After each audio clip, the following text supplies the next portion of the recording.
Ce matin, nous allons regarder un autre texte qui a eu une grande influence sur ma vie personnelle. C'est un texte qui m'a mis en colère contre Dieu. Et ce texte-là a été marquant parce que Dieu s'en est profondément servi pour me transformer. Alors j'aimerais tout simplement vous dire en débutant que la colère humaine ne fait absolument pas peur à Dieu.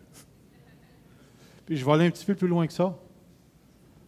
La colère humaine ne peut pas bloquer la bénédiction de l'intention de Dieu à notre égard. Toutefois, en raison de cette colère, il peut nous brasser.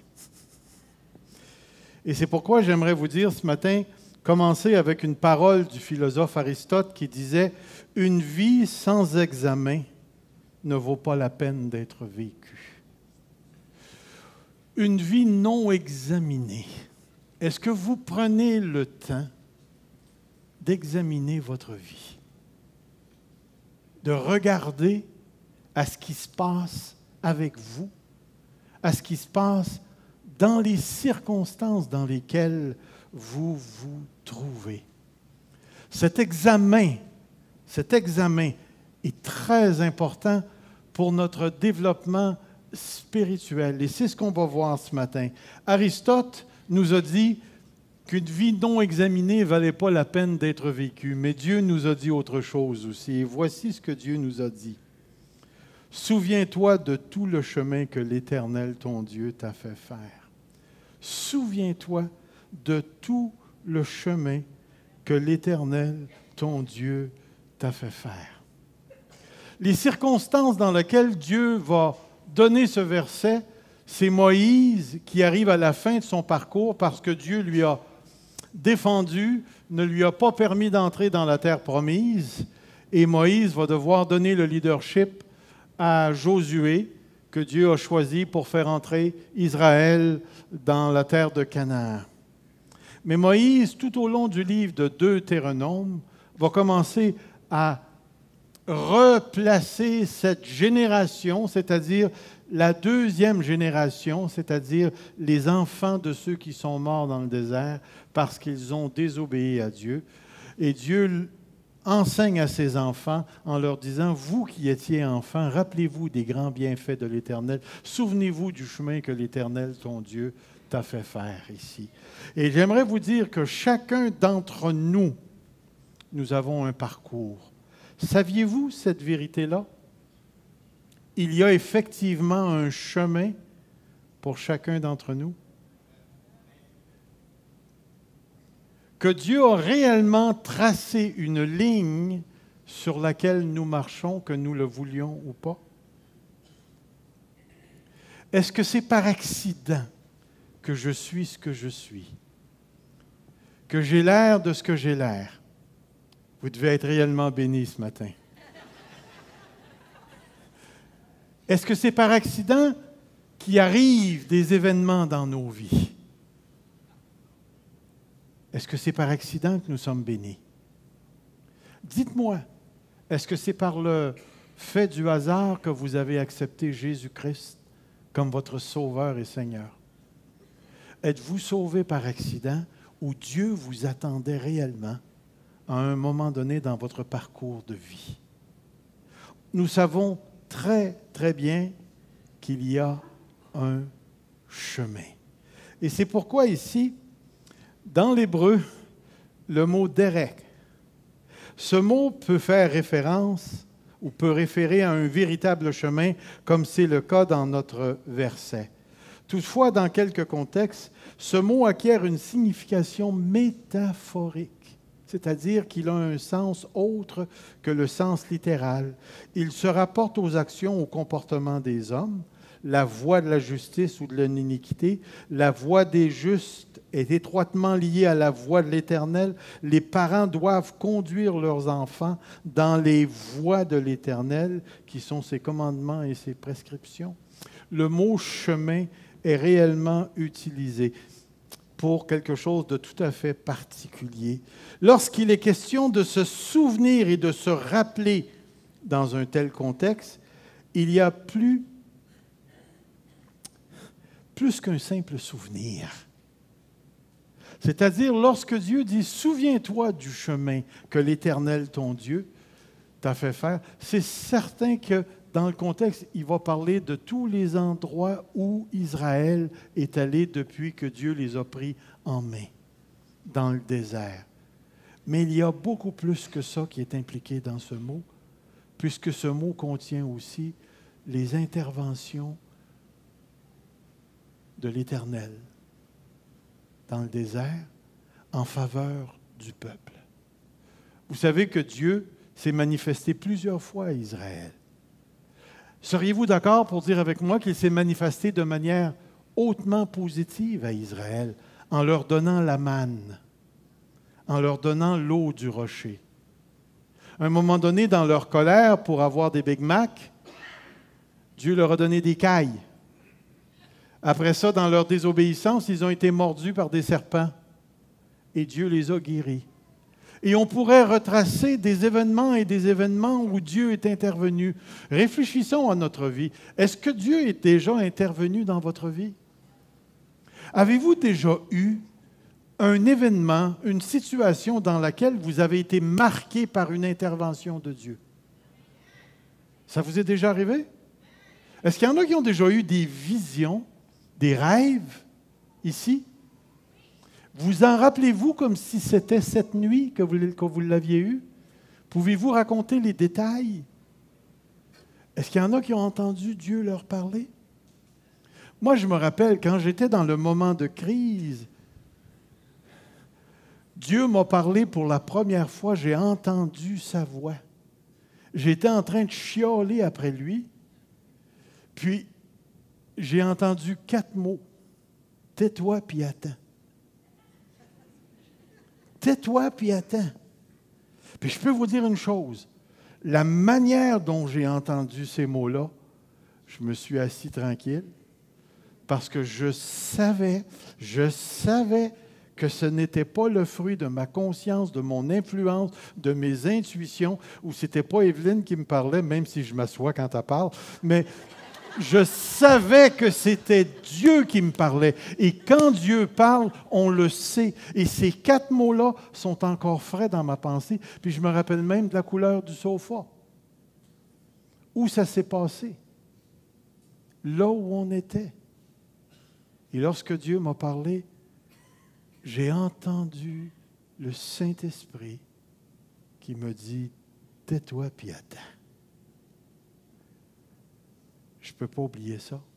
Il y a eu des interventions de Dieu dans ma vie que je ne peux pas oublier. Alors, quand il dit « Souviens-toi de tout le chemin que l'Éternel, ton Dieu, t'a fait faire », il y a ces interventions de Dieu qui marquent les âmes sur, j'allais dire au fer rouge, mais l'idée c'est qu'ils marquent historiquement nos vies et qui nous influencent et qui nous façonnent. Et ces expériences deviennent des pieux qu'on enfonce.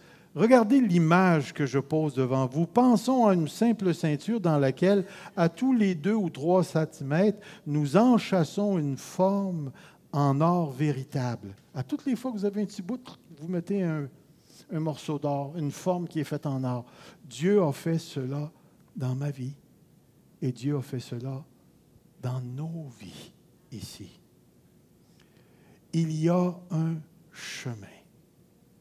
Il y a mon chemin. Puis il y a ton chemin. Ton chemin. Mais il y a une autre vérité rattachée à ce verset. Dieu est l'auteur du chemin. Dieu est l'auteur. Souviens-toi de tout le chemin que l'Éternel, ton Dieu, t'a fait faire. C'est Dieu qui a tracé le chemin. C'est Dieu qui a tracé le chemin. Ce verset m'a été donné après que j'ai été congédié de l'église à Rock Forest. J'étais dans le salon à la maison. j'étais très en colère contre Dieu à cette période-là de ma vie. Et puis, j'ai ouvert la Bible, j'ai tombé sur ce texte et j'ai trouvé toute la justification dans ce texte pour accuser Dieu. Savez-vous pourquoi? Que l'Éternel, ton Dieu, t'a fait faire. Il ne se cache même pas. Quand j'ai lu ce texte, j'ai réalisé que ce qui m'arrivait, c'était de sa faute. Et comprenez bien, j'utilise le mot faute en colère en disant « t'es pas correct ». Mais j'utilise aussi le mot en disant « oui, Seigneur, tu es réellement à la source de ce chemin. » Parce que troisièmement, ce chemin nous est imposé. Regardez, je vais placer devant vous différentes versions que j'aimerais mettre ici devant nos yeux pour démontrer à quel point dans l'hébreu ce texte ressort profondément. Il dit « Vous vous souviendrez de tout le chemin par où le Seigneur, votre Dieu, vous a conduit dans le désert. » Dans une autre version, c'est marqué « Souviens-toi de la longue marche que tu as faite pendant 40 ans, 40 années dans le désert. Le Seigneur, ton Dieu, te l'a imposé. » Et dans une autre version, tu te rappelleras cette traversée de 40 ans que l'Éternel, ton Dieu, t'a fait subir. T'a fait subir.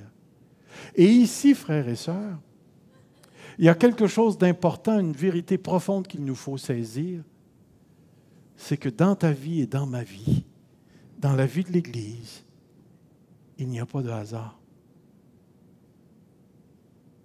Dieu a tracé un chemin et tu y marches, même aujourd'hui. Même aujourd'hui. Dieu te tient et Dieu te fait marcher. Et il a lui-même déterminé les événements qui vont arriver dans ta vie, qui sont déjà arrivés dans le passé, et celles que tu vas vivre cette semaine peut-être. Dieu a tracé un chemin parce que Dieu est l'auteur, la cause efficace de ce chemin. Une quatrième chose que j'aimerais dire ici, ce chemin imposé se réalise dans la vraie vie. Ce n'est pas quelque chose qui est théorique, c'est quelque chose qui est véritable. Est-ce qu'il est arrivé quelque chose dernièrement dans ta vie dont tu sais que Dieu est l'auteur?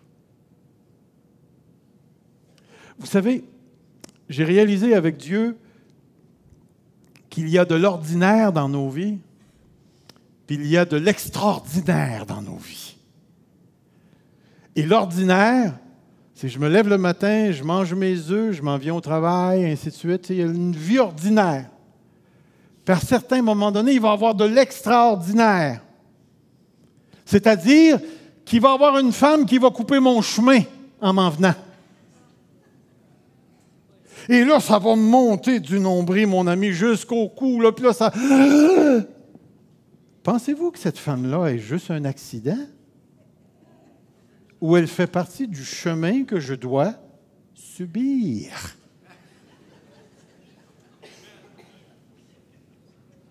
Il y a eu un moment où tout ton caractère a été mis sur la table dans l'espace de quelques secondes. Pensez-vous que ces choses-là ne font pas partie du plan de Dieu? Plan de Dieu? Un matin, j'étais choqué parce que j'ai fait bouillir...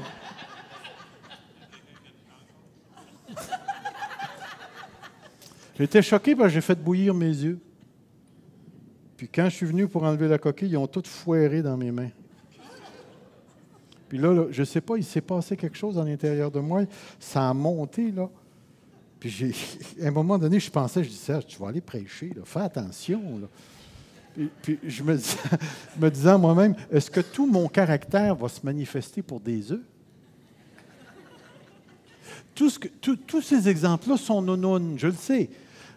Mais tous ces petits moments-là vont illustrer une vérité extrêmement profonde. Ce que je pourrais appeler une pédagogie divine. Dieu, lorsqu'il choisit de nous faire vivre quelque chose, il y a des choses particulières qui arrivent. Est-ce que vous pouvez lire ce qui est écrit en arrière?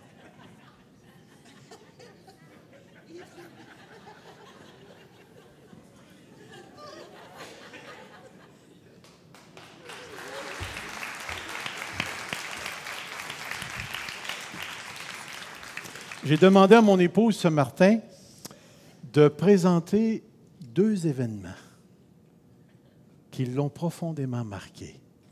Et dans ces 2 événements, on retrouve ce qu'on va dire par la suite. Le premier événement, c'est celui-ci. As-tu regardé? Le miroir. Oui. Je recule. Pour ceux qui ne me connaissent pas, j'ai été élevée dans une famille chrétienne. Mon père était pasteur. J'ai donné ma vie au Seigneur à l'âge de 5 ans. Et je pensais être bien, être une bonne fille. Mais à l'âge de 43 ans, mon mari m'a dit, je veux le divorce. Tu es un tapis blanchi. T'es rien. Tu n'as aucun caractère. En tout cas. Elle se revanche, là. Il était en colère, hein? Et j'ai subi sa colère aussi. Mais j'étais une journée dans ma chambre en train de peigner mes cheveux et j'ai dit à Dieu, Dieu, si tu m'avais dit que ma relation avec Serge était écroulée, était si faible, j'aurais fait quelque chose si tu me l'avais dit. Et du miroir, mon image Dieu m'a dit à travers, Evelyne,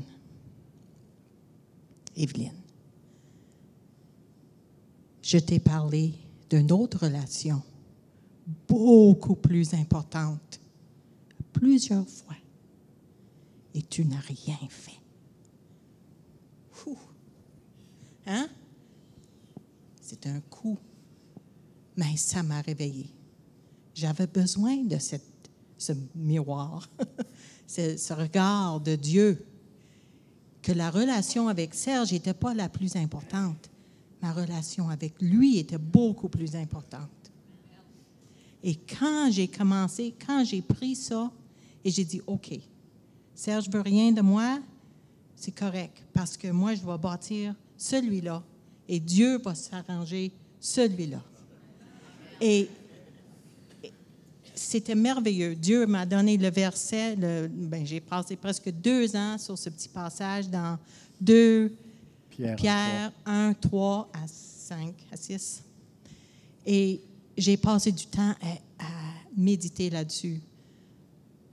Sa divine puissance nous a donné tout ce qui contribue à la vie et à la piété. J'avais tout ce que j'avais besoin, déjà parce que j'étais son enfant. OK. Attends. Va-t'en pas trop loin. Non. Vous comprenez qu'Evelyne vient de raconter une expérience qui l'a profondément marquée. Question. Pourquoi est-ce qu'elle a vécu cette expérience-là? Pensez-y, pourquoi est-ce qu'elle a vécu cette expérience-là?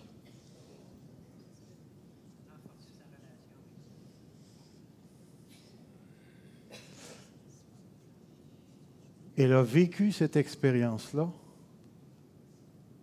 parce que Dieu avait arrangé le moment pour lui parler. Voyez-vous, nous, on a la tendance à se fixer sur l'immédiateté. Mais en dessous, Dieu avait une intention pour notre couple. Et après 17 ans de mariage, notre couple était médiocre. Notre vie de couple était médiocre. Mais est-ce que cette médiocrité de couple était un accident? Est-ce que Dieu avait les mains pendant 17 ans dans notre vie de couple? Si vous dites non, vous avez un fichu de problème. Mais si vous dites oui, vous devez réaliser ceci, que Dieu arrange des événements de manière, et je vais vous le dire tout à l'heure, à faire ressortir de nos vies ce qui demeure caché tant et aussi longtemps que Dieu ne le fait pas émerger. Et si vous regardez ici, là, notre relation de couple s'en allait vers le divorce, personne ne savait ça. Mais regardez ce que Dieu a fait. Est-ce que Dieu lui a parlé de notre couple? Dieu lui a parlé de quoi? De lui. Il dit, je t'ai parlé d'une relation, puis vous avez entendu son témoignage, je t'en ai parlé souvent. Et regardez ce qu'il va lui dire. Tu n'as rien fait. Qu'est-ce que Dieu a fait émerger du cœur de ma femme? La véritable nature de sa relation avec Dieu. Dieu a fait émerger. On va aller au deuxième événement parce que celui-là aussi, il est très intéressant, ce qu'on appelle la chirurgie. À peu près 2 ans plus tard, Serge est encore une bloc de glace.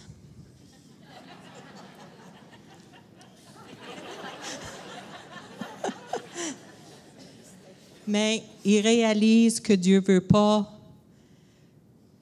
qu'il divorce. Ça le met en colère.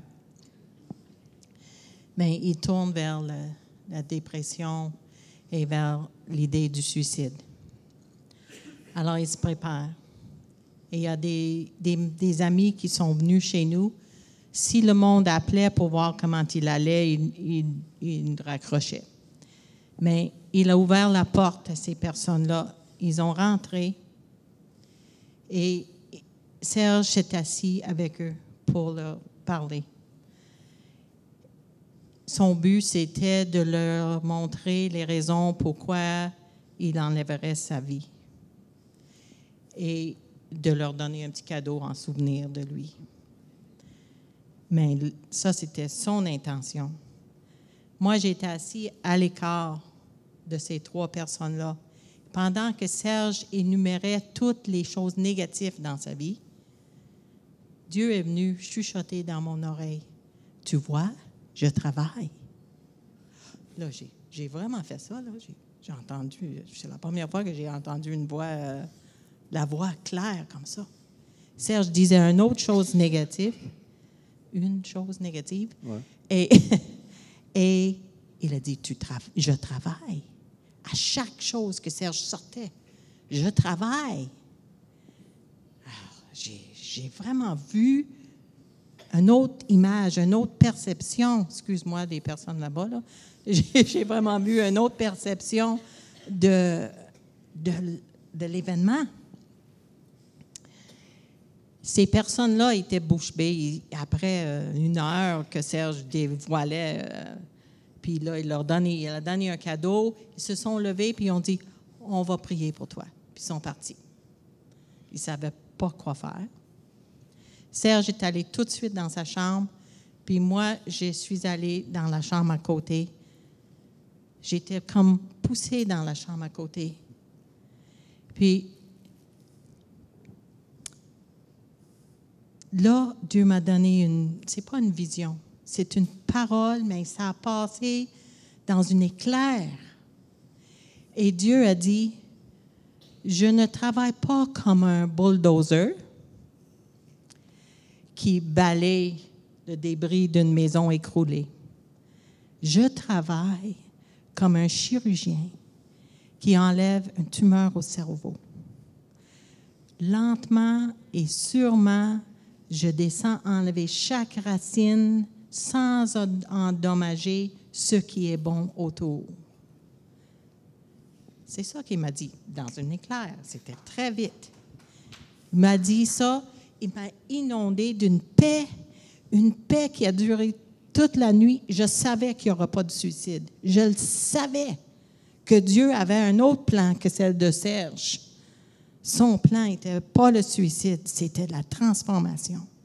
Et là, j'ai passé la nuit à chanter, à louer Dieu et gloire à Dieu. C'est ça. Amen.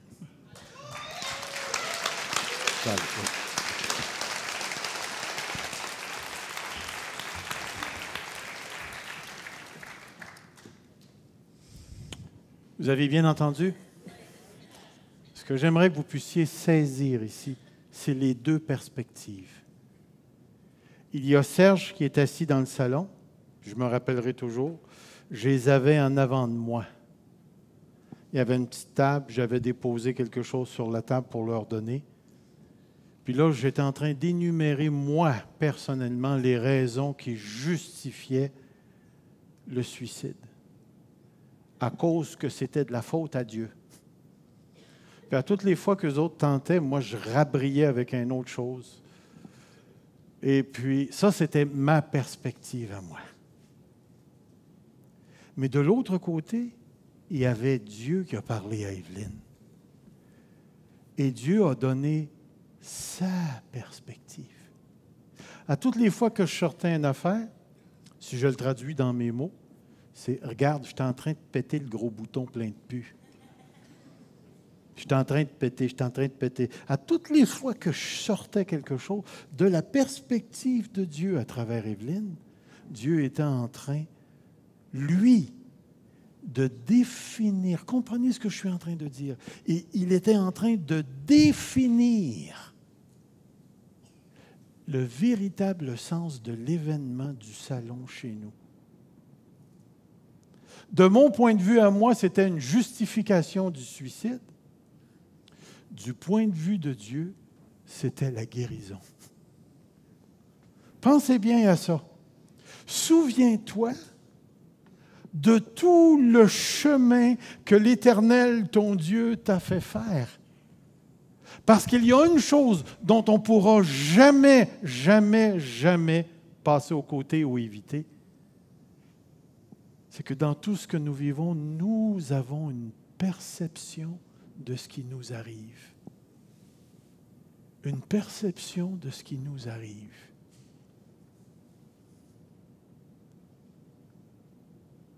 Voulez-vous qu'on fasse un pas un petit peu plus loin, un petit peu plus personnel? On a eu une réunion de prière, les 5 pasteurs ensemble cette semaine. J'avais un gros poids sur le cœur. Un gros poids sur le cœur. Et quand on a commencé à prier, j'ai réellement lutté, puis je me suis dit, je ne suis pas pour aller dire ça, je vais perdre ma job. Dans ma prière, j'ai dit que j'étais déçu de Dieu. Ça fait au moins 100, 120 personnes qui ont prié sur moi pour que je sois guéri de la diabète. Je ne le suis pas. Je ne sais pas le nombre de personnes qui ont imposé les mains à mon épouse pour que le cancer soit guéri, puis c'est pas guéri. Comment est-ce que je vais interpréter ça? À tous les dimanches, on monte puis on parle d'un Dieu positif, grand et merveilleux qui nous aime. Puis de l'autre côté, je vis une expérience qui me paraît tellement contradictoire. Parce que si Dieu m'aimait réellement, est-ce qu'il ne me guérirait pas? Avez-vous un problème avec ça? Quand je pense à notre sœur Manon, qui présentement est en train de vivre des choses terribles, à notre sœur Francine, à Agathe, aux gens qui ont des problèmes de santé. Puis là, tu te dis, Dieu, on entend parler de miracles en Afrique, en Asie, on entend ici, on a des églises qui se concentrent juste sur la guérison, mais on n'entend jamais parler d'aveugles qui ont retrouvé la vue. Des fois, on va entendre un petit cancéreux qui s'en est sorti pas trop pire. Mais laissez-moi vous dire, ça n'arrive pas tous les jours, puis ça n'arrive pas à tous ceux qui sont des enfants de Dieu. Et là, on me donne la raison, mais c'est parce qu'on n'a pas assez de foi. Lâche-moi donc, toi, avec ça. Ah, l'Église est dans l'impureté. l'Église n'est pas plus impure que dans le temps des Actes des Apôtres. Tu as juste à lire Corinthiens. Puis ils avaient tous les dons dans l'attente du retour de Jésus-Christ. Et là, dans ma tête, ça commence à faire les équations. Pouvez-vous m'expliquer, frères et sœurs, pouvez-vous m'expliquer comment ça se fait qu'il y a des couples qui ont Dieu dans leur vie et qui ne s'entendent pas et qui ne prennent pas soin les uns des autres? Des couples qui ont le Saint-Esprit. Puis s'il avait la chance de partir avec une autre, il le ferait, ou si elle pouvait se séparer de lui sans trop de conséquences, elle le ferait. Puis c'est des enfants de Dieu. Pouvez-vous m'expliquer comment ça se fait? Est-ce que ça marche, Dieu, dans nos vies? Ah oui! Voyez-vous, je suis en train de vous donner ma perspective. Savez-vous ce qui s'est passé quand on a eu fini de prier? Je suis parti à la maison en pleurant. J'ai dit ceci à Dieu. Que tu guérisses, que tu ne guérisses pas. Même s'il fallait que mon épouse meure du cancer puis que moi je meure de la cirrhose du foie. Même si les couples ne se réconcilient pas. Même si l'Église prendrait un autre chemin. Même si, moi je n'abandonnerai pas. Moi je vais croire. Moi je vais continuer à marcher. Moi, je vais continuer. Et savez-vous ce qui s'est passé? Je ne peux pas vous l'expliquer pourquoi. Mais depuis ce temps-là, je suis inondé d'une paix intérieure qui, j'en suis convaincu, vient du Saint-Esprit. Voyez-vous, il y a une chose que j'ai appris dans la crise qu'on a vécue, Evelyne et moi. En passant, on est super en amour, hein? Juste pour vous dire ça maintenant, là. Ça fait 10 ans, 15 ans que ça dure, là. Plus que ça encore.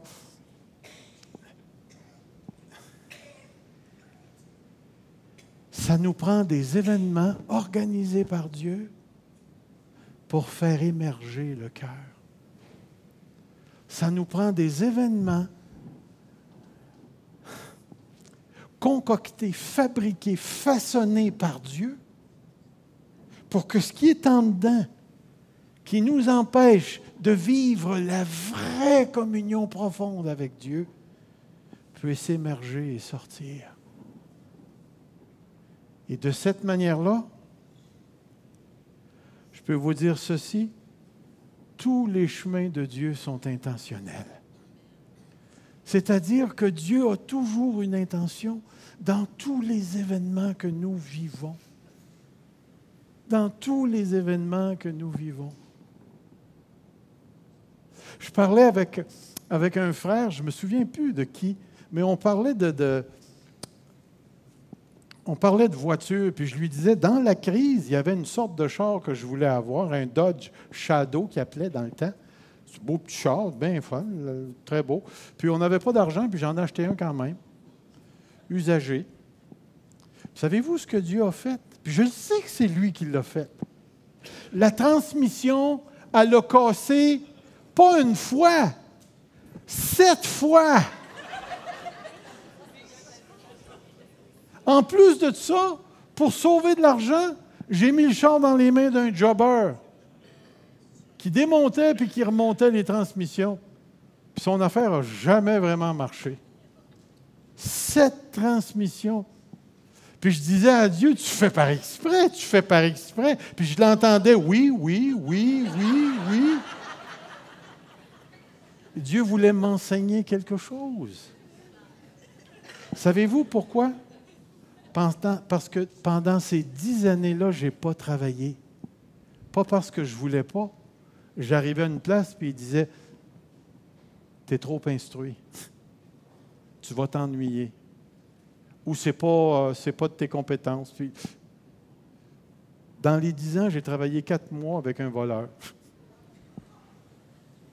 C'est-à-dire, c'est un gars qui vendait de l'eau, mais sa business était croche. Mais ce que je réalise, c'est que dans tout ça, Dieu voulait nous emmener quelque part. La pensée qu'il faut retenir ici est que Dieu attache une importance capitale au cœur, surtout à celui de ses enfants, et qu'il sonde, fouille, éprouve les profondeurs du cœur. Regardez le texte ici. Souviens-toi de tout le chemin que l'Éternel, ton Dieu, t'a fait faire pendant ces 40 années dans le désert, afin de t'humilier, de t'éprouver. Il ne s'excuse même pas, hein, de t'éprouver pour savoir quelles étaient les dispositions de ton cœur, si tu garderais ou non ses commandements. Je sais une chose avec Dieu, que la relation avec Dieu est une relation qui passe par le cœur. Et que ce cœur-là, il est tellement important. Regardez ici, moi l'Éternel, j'éprouve le cœur, je sonde les reins pour rendre à chacun selon ses voies, selon le fruit de ses œuvres. Dans un autre texte, on a un roi qui a eu du succès. Il dit cependant, lorsque les chefs de Babylone envoyèrent des messagers auprès de lui pour s'informer du prodige, parce que c'est le roi Ézéchias à qui Dieu avait donné 10 ans, 15 ans de plus à sa vie. Puis là, eux autres, ils arrivent de Babylone, puis là, il leur montre tout. Puis c'est marqué ici, Dieu l'abandonna pour l'éprouver, afin de connaître ce qui était dans son cœur. Et savez-vous la suite de l'histoire?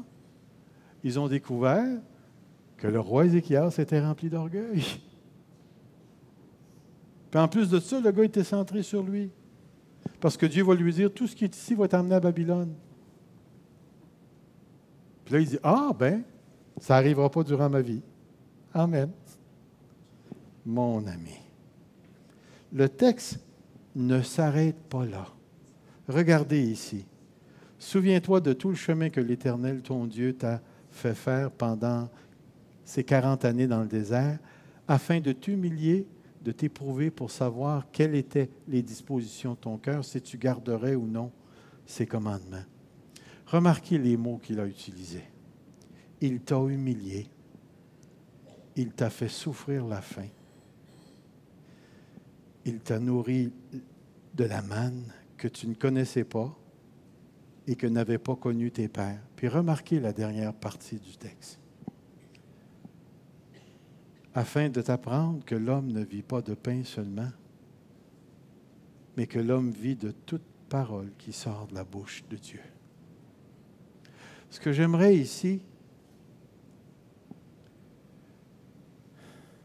c'est faire le lien entre « il t'a humilié », « il t'a fait souffrir » et « l'homme ne vit pas de pain seulement, mais de toute parole qui sort de la bouche de Dieu. » Voyez-vous, si notre relation avec Dieu est une relation du cœur, veille sur ton cœur plus que toute autre chose, car de lui sortent les chemins de la vie. Si la relation avec Dieu est une relation de cœur, qui passe par le cœur, à quelle place pensez-vous que Dieu va travailler? Il va travailler dans le cœur. La difficulté pour nous, les êtres humains, les enfants de Dieu, c'est que nous avons des choses à l'intérieur que nous ne connaissons pas.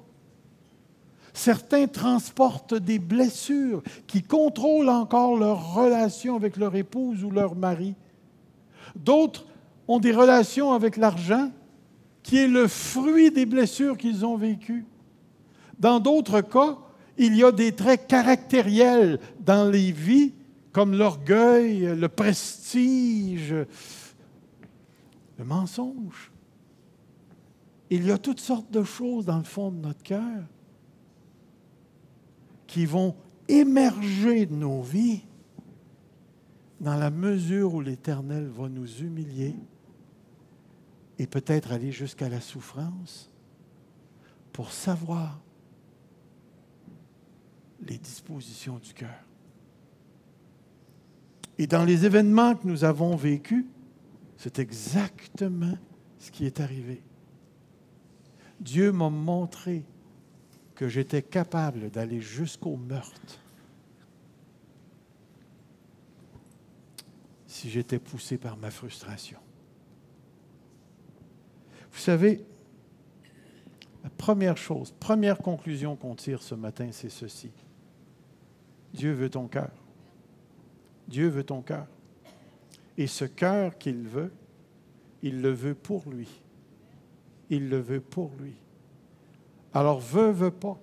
Si tu te dis être un enfant de Dieu, il va y avoir des événements que Dieu a préparés d'avance qui ont pour objectif de permettre l'émergence de ton cœur. Que ça sorte. Que ça sorte. Et si Dieu provoque ça, ta réponse va faire toute la différence. Dans la crise que nous avons vécue, Evelyne a été docile. Dieu l'a guéri beaucoup plus vite que moi. J'ai été guéri, mais moi, ça a pris 10 ans. Et il a fallu que Dieu travaille profondément. La deuxième, les vérités les plus marquantes et les plus libératrices de ta vie sont enchâssées dans des événements préparés par Dieu. Des événements préparés par Dieu. Vous savez, vous m'avez déjà entendu dire ceci, que la souffrance nous entraîne au soulagement. C'est-à-dire que la première chose que tu fais quand tu te cognes avec un marteau sur le doigt, c'est soit de sacrer, pousser un cri, mais éventuellement tu vas faire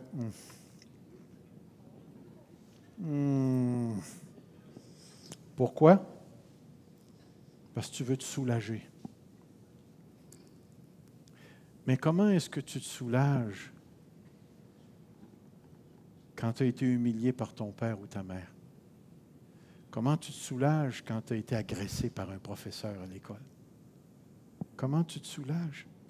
Puis bien souvent, dans toutes ces tentatives de soulagement, nous avons recours à des mécanismes d'autodéfense qui sont mauvais. Moi, j'ai utilisé la violence. Tu me bavais, paf. Des fois, ça faisait repaf, mais ça finit par repaf. C'est pas la manière. Ma colère contre Dieu, savez-vous ce que c'était? Dieu me l'a montré au bout de quelques années. Ma colère contre Dieu, elle était rattachée à une blessure profonde dans ma vie, selon laquelle, et probablement vous ne comprendrez pas le sens de cette phrase-là, mais elle a énormément de sens pour moi. Elle était rattachée au fait que je n'avais pas le droit d'exister. Depuis que j'étais petit gars,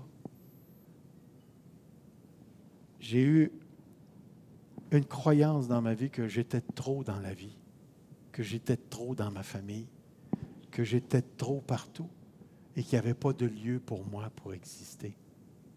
Puis à un moment donné, dans la guérison, je peux vous le dire, c'est existentiel cette affaire-là, c'est difficile à comprendre, il faut le vivre. Ça a parti du nombril, ça a monté comme si j'étais pour vomir, puis ça l'a dit, tu n'as pas le droit d'exister. En disant ça, là, c'est comme si vous aviez pris les plaques des continents puis vous aviez fait bouger ça pour un gros tremblement. Et à partir de cette émergence-là, Dieu a commencé à me guérir et la guérison a commencé à s'installer. Il y a eu des larmes à n'en plus finir parce que c'est comme s'il y avait une cassure existentielle dans le tissu de ma personne, de mon existence, et Dieu venait soudainement de remettre les choses où elles devaient être. Et ça l'a complètement réorienté ma personne. Mais il a fallu que ça l'émerge. Et c'est pour ça ici, je vous dis ceci. Si jamais vous entrez dans une expérience particulière, que ce soit une expérience de souffrance ou autre dans vos vies, que vous êtes confronté à quelque chose que je pourrais appeler un trou de souris, un arrache-cœur, faites pas ce que j'ai fait pendant longtemps. fuir, refuser. Parce que dans tous les événements où Dieu nous rencontre, pour faire émerger le cœur, il est obligé d'enlever nos points de repère pour installer les siens. L'homme ne vit pas de pain seulement, mais de toute parole qui sort de la bouche de Dieu. Souviens-toi de tout le chemin, de tout le chemin. Prends le temps de regarder, parce que ça va t'indiquer clairement les interventions passées de Dieu qui vont permettre de te comprendre aujourd'hui et de voir la valeur que Dieu attache à sa relation avec toi. Troisième conclusion que j'aimerais mettre devant vous, c'est une des conclusions que Dieu m'a données dans ma lecture du livre de Job. Vous connaissez l'histoire de Job? Écoutez, le livre commence tellement bien. Même Dieu, écoutez là, Dieu vante Job aux yeux de Satan. Vous commencez le livre, il dit, « Ah, regarde mon serviteur Job, intègre, il n'y a rien, il n'y a pas personne comme lui sur la terre. Alléluia! » C'est comme ça que ça commence. Fait que vous savez une chose, hein, quand Dieu commence à vous glorifier, préparez-vous. Et ensuite, Job va être saisi. Puis remarquez, ça se passe dans le surnaturel. Satan va défier Dieu sur le dos des hommes, sur le dos de Job. Et là, l'histoire commence. Puis j'aime tellement le début parce que Job perd tout. Puis là, il dit, « Nu, je suis sorti du sein maternel. L'Éternel a donné, l'Éternel a tout repris. Béni soit le nom de l'Éternel. » Jusqu'au temps que ça commence à gratter. Puis là, ça touche le corps. Puis là, à partir de ce moment-là, tu vas avoir 3 bonhommes qui vont venir écœurer Job en lui disant, « Job, ce qui t'arrive, c'est à cause de ton péché. Tu as du péché caché dans ta vie. » Puis vous le regardez. Ces 3 bonhommes-là vont avoir exactement le même message. Puis là, ils vont passer pour des grands philosophes en apportant des grandes théories. Job va leur résister parce qu'il sait qu'il y a quelque chose en dedans de lui. Ça ne se peut pas. J'aime Dieu. Mais savez-vous ce que Job va faire? C'est qu'il va commencer à se défendre en humain. Commencer à donner les raisons pourquoi Dieu est injuste. Dieu est injuste de lui faire ce qui arrive. Et là, vous sentez cette progression dans le livre où, à un moment donné, il y a un petit 2 de pique aux côtés des 3 qui s'appelle Élihu, là, qui dit, moi, je suis jeune, mais je vais parler quand même. Puis là, il va commencer à dire à Job, « Job, tu parles comme un insensé. » Pourquoi? C'est impossible qu'il y ait de l'injustice en Dieu. C'est impossible. C'est impossible. Dieu fait justice. Comment est-ce qu'il pourrait contrôler, gérer tout l'univers si Dieu était injuste? Là, il va commencer à donner des exemples. Mais il va passer son temps à dire à Job, « Job, tu parles comme un païen. Puis si tu continues de parler comme ça, tu vas avoir une fin comme un païen. » Mais à un moment donné, avant que Dieu embarque, puis qu'il commence à parler, il va dire une de ces paroles qui m'a ébranlé personnellement. Êtes-vous prêts? Regardez bien ce texte. « Bien que tu dises que tu ne le vois pas, ta cause est devant lui. Attends-le. »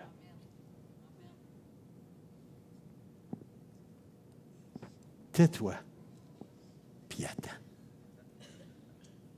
Tais-toi, puis attends. Voyez-vous, Job avait perdu les pédales parce qu'il se déclarait lui-même juste devant Dieu, puis qu'il était prêt à emmener Dieu en cours.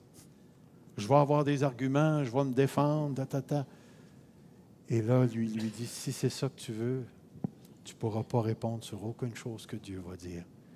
Mais il va dire cette parole. Il va dire cette parole. Ta cause est devant lui. Attends-le. Et j'aimerais vous dire ce matin que les événements qui ont pour but l'émergence du cœur nous désorientent tellement et nous font perdre les pédales tellement que le danger pour nous, c'est de recourir au mal. Garde-toi de te livrer au mal, car la souffrance t'y dispose. Job 36, 21. Ce qu'il faut faire dans ces moments-là, c'est de s'arrêter et de se souvenir du chemin que l'Éternel, notre Dieu, nous a fait faire. Et je vais vous dire, sérieusement,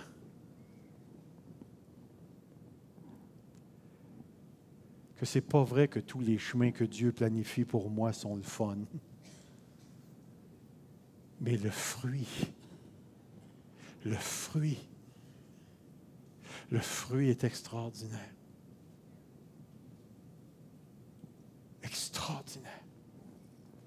Pourquoi? Nous avons été créés par lui et pour lui. Et la seule façon pour nous, en tant qu'êtres humains, de connaître les profondeurs de Dieu, c'est que lui nous amène au diapason de sa volonté, de son intention. Et comment est-ce qu'il le fait? Il le fait en dégageant le cœur. Pourquoi? Parce que Dieu résiste aux orgueilleux, mais il fait grâce.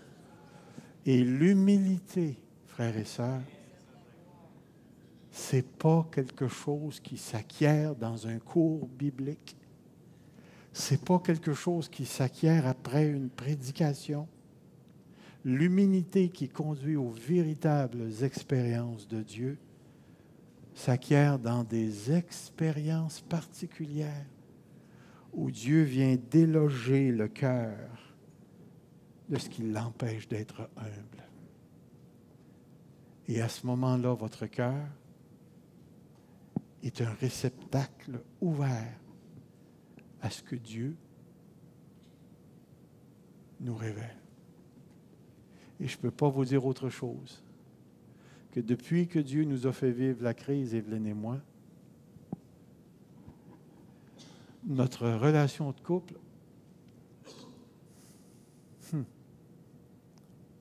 elle a certainement un goût qui précède le ciel. Parce que lorsqu'un mari arrive à dire à sa femme « J'aime ton âme », c'est qu'il a dépassé l'épaisseur du corps et qu'il est entré dans l'intimité d'un autre. Et lorsque tu rentres dans l'intimité d'un autre, comprends ce que je vais dire. C'est effrayant comment tu te découvres. Et combien la possibilité de refléter Dieu est merveilleuse. Alors, je termine en disant ceci. Souviens-toi de tout le chemin que l'Éternel, ton Dieu, t'a fait faire pendant ces 40 années dans le désert, afin de t'humilier et de t'éprouver pour savoir quelles étaient les dispositions de ton cœur, si tu garderais ou non ses commandements. Il t'a humilié, t'a fait souffrir la faim, il t'a nourri de la manne que tu ne connaissais pas et que n'avaient pas connu tes pères, afin de t'apprendre. La pédagogie de Dieu, afin de t'apprendre que l'homme ne vit pas de pain seulement, mais que l'homme vit de tout ce qui sort de la bouche de Dieu. Alors, j'aimerais vous inviter ce matin. Est-ce qu'il y a quelque chose dans ta vie? Je vais te dire, c'est beaucoup plus simple si tu le prends, puis tu es conscient qu'il y a quelque chose, puis que tu le mets au pied de Dieu, que si tu laisses Dieu rentrer puis aller chercher ça dans ton cœur. Il y a des choses qu'on peut mettre au pied de Dieu qui facilitent l'émergence du cœur. Mais il y a des choses que Dieu doit aller chercher. Ce que je vais faire avec toi, c'est t'offrir une opportunité Oublie l'autre qui est aux côtés, en avant, en arrière. Je vais te demander, si tu veux, avance-toi ce matin, en avant. Et je vais faire une prière pour nous autres. Une prière pour nous autres. C'est que tu veux que ton cœur soit dégagé de quelque chose. Puis, sois prudent ou prudente. Demande pas à Dieu de te montrer ton cœur si tu ne veux pas le voir. Parce que c'est une prière sérieuse qui peut entraîner par la suite des événements qui peuvent être très douloureux. Mais si tu veux réellement t'approcher de Dieu, dans la soumission volontaire, avance-toi puis viens lui dire, Seigneur, lève-là mon cœur. Il y a encore des choses dedans qui ne te plaisent pas. Montre-moi ce qui doit partir. Alors, viens. Viens si tu veux que Dieu te montre ton cœur. Viens. Viens. Viens, Seigneur. Viens, Seigneur. Viens, grand Dieu. Viens, grand Dieu. Visite-nous ce matin, Seigneur. Visite-nous, Seigneur. Visite-nous.